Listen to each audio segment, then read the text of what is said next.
ELTU 1001 ABC. Brandy, February the 6th, 2013. Over the Rainbow. Are you with me in loving the rainbow? Rainbow is beautiful for its diverse color. Its diversity teaches us that we should respect, other than discriminate, those who are different from us. And the story I'm going to tell is about how I gained the idea of equality. My grandparents were peasants living in a remote village, and my parents always took me to see them whenever there were festivals.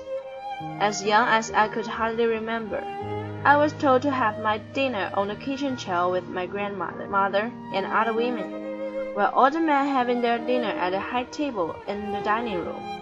I was confused when I observed this, so I went out to ask my father, "Dad, why are you men having dinner at dining hall while women in the kitchen?"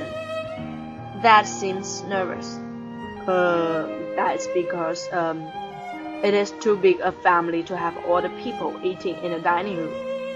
Then why are men using the high table where it is women who cook the dinner? And why does the division depend on gender rather than other standards, for example age? I asked, obviously dissatisfied with his answer.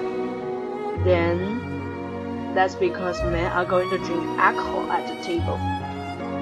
If that's the reason, I asked, why not allow my mother at the table? She is much better than you at drinking. You know that clearly. Okay. It seems that I have to tell you the truth. My father answered with a sigh.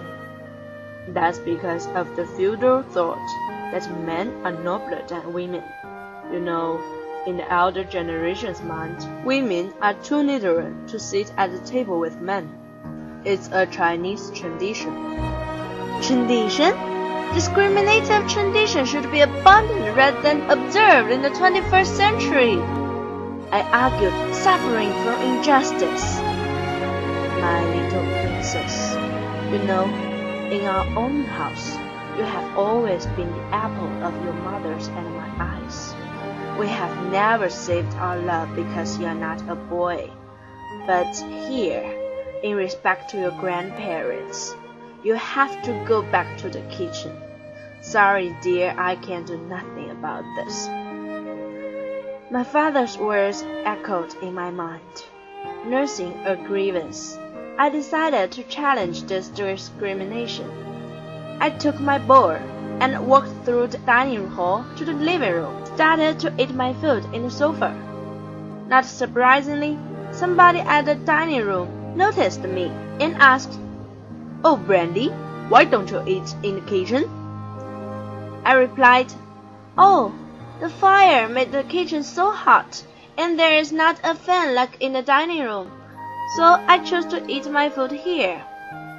My father knew the real reason, but said nothing.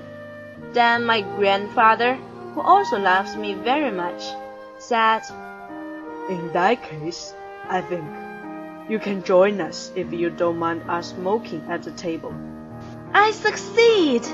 From then on, I, and gradually other women in the family, earned our equal right to eat at a high table in the dining room. We felt so happy to be respected as we ought to. Now I understand the reason why Martin Luther King had such a famous dream and why Betty Friedan founded the National Organization for Women. From this experience, I learned what equality means to a person.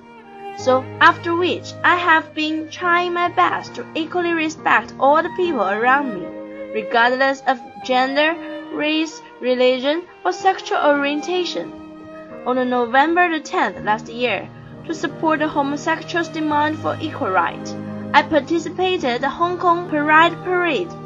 It was one of the most meaningful things I have done in my life, and I feel so proud of myself. And it's from which that I knew rainbow as the homosexual symbol. Rainbow is so beautiful for its diverse color. Red would not discriminate purple, nor would green discriminate blue. I believe It is to make the world more beautiful that God has made diversity. So why not join me in rejecting discrimination and respecting everyone equally?